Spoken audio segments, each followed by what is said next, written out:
ഈശോ മിശിഹായ്ക്കും സ്തുതിയായിരിക്കട്ടെ. Space channel ഒരുക്കുന്ന വചന വിരുന്നിലേക്ക് ഏവർക്കും സ്വാഗതം. ഇന്ന് ഉയർപ്പ് 7-ാം ഞായർ തിരുസഭ മാതാവ് നമ്മുടെ വിചിന്തനത്തിനായി നൽകുക വിശുദ്ധ മാർക്കോസ് എഴുതിയ സുവിശേഷം അധ്യായം 16, 14 മുതൽ 20 വരെയുള്ള തിരുവചനങ്ങളാണ്. ഈ വചനഭാഗത്ത് നാം പ്രത്യേകമായി എടുത്തു കാണേണ്ട 2 വിഷയങ്ങളാണ്. ഒന്ന്, വിശ്വാസക്കുറവും അതുപോലെ തന്നെ ഹൃദയകാഠിന്യവും. ഉദ്ധാനം ചെയ്ത ക്രിസ്തുനാഥനെ തങ്ങളുടെ കണ്ണുകൊണ്ട് കണ്ട് അതുപോലെ തന്നെ ഹൃദയം കൊണ്ട് അനുഭവിച്ചറിഞ്ഞ മഗ്ദലന മറിയവും 2 ശിഷ്യന്മാരും മറ്റു ശിഷ്യന്മാരോട് ഈ കാര്യങ്ങൾ വിവരിക്കുമ്പോൾ തങ്ങളുടെ ഹൃദയകാഠിന്യവും അതുപോലെ തന്നെ വിശ്വാസക്കുറവും, ക്രിസ്തുവിലുള്ള വിശ്വാസക്കുറവും അതുപോലെ തന്നെ മഗ്ദലന മറിയത്തിലും ആ 2 ശിഷ്യന്മാരോടുമുള്ള വിശ്വാസക്കുറവ് മൂലം ക്രിസ്തു ഉദ്ധാനം ചെയ്തതായി അവർ വിശ്വസിക്കുന്നില്ല. നമുക്കും ഒന്ന് ചിന്തിച്ചു നോക്കാം. നാമും പലപ്പോഴും ഈ ഒരു വിശ്വാസരാഹിത്യത്തിൽ അല്ലെങ്കിൽ ഹൃദയകാഠിന്യത്തിൽ കടന്നു പോകുന്ന ചില മനുഷ്യരല്ലേ എന്ന്.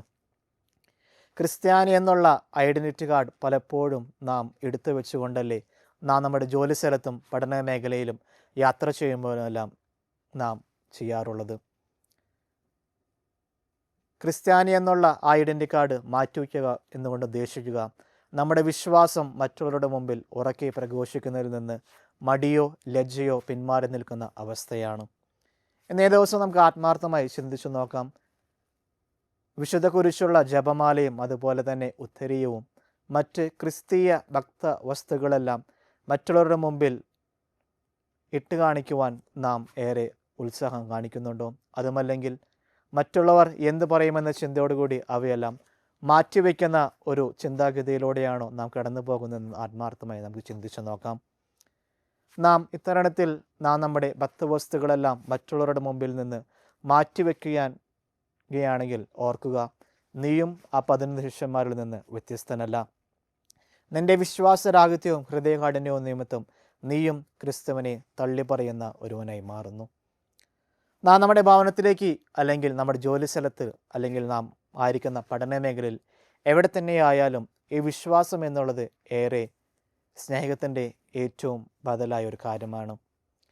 വിശ്വാസം അതല്ലേ എല്ലാം എന്ന് നാം ഹാഷ്ടാഗ് ഏറെ പ്രസിദ്ധിയാർജിച്ച പരസ്യവാക്യങ്ങളിലൊന്നാണ്. എന്നേ ദിവസം നമുക്ക് ആത്മാർത്ഥമായി ചിന്തിച്ചു നോക്കാം. നാം നമ്മുടെ കുടുംബങ്ങളിലായിരിക്കുമ്പോൾ മാതാപിതാക്കൾ മക്കളോടും മക്കൾ മാതാപിതാക്കളോടും അതുമല്ലെങ്കിൽ ജോലി സ്ഥലത്ത് പരസ്പരമുള്ള വിശ്വാസം എവിടെയെങ്കിലുമൊക്കെ നമുക്ക് നഷ്ടപ്പെട്ടു പോയിട്ടുണ്ടോ എന്ന് ചിന്തിച്ചു നോക്കാം. ആ വിശ്വാസം എവിടെയെങ്കിലുമൊക്കെ നഷ്ടപ്പെട്ടു പോയിട്ടുണ്ടെങ്കിൽ ഓർക്കുക, അവിടെ നിങ്ങളുടെ സ്നേഹബന്ധത്തിന് അകൽച്ച ആരംഭിച്ചിരിക്കും. എന്നേ ദിവസം തിരുസഭ മാതാവ് നൽകിയിരിക്കുന്ന ഈ വചനം വിചിന്തനം ചെയ്തുകൊണ്ട് നമുക്ക് ആത്മാർത്ഥമായി പരിശ്രമിക്കാം. നാം എവിടെയെങ്കിലുമൊക്കെ നമ്മുടെ വിശ്വാസക്കുറവ് വന്നിട്ടുണ്ടെങ്കിൽ അവയെല്ലാം പരിഹരിച്ചുകൊണ്ട് ക്രിസ്തുനാഥനെ പോലെ മറ്റുള്ളവരെ എല്ലാം ചേർത്ത് പിടിക്കുന്ന നല്ല സ്നേഹത്തിൻ്റെ ഉദാത്ത മാതൃക നൽകുവാൻ നമുക്ക് പരിശ്രമിക്കാം.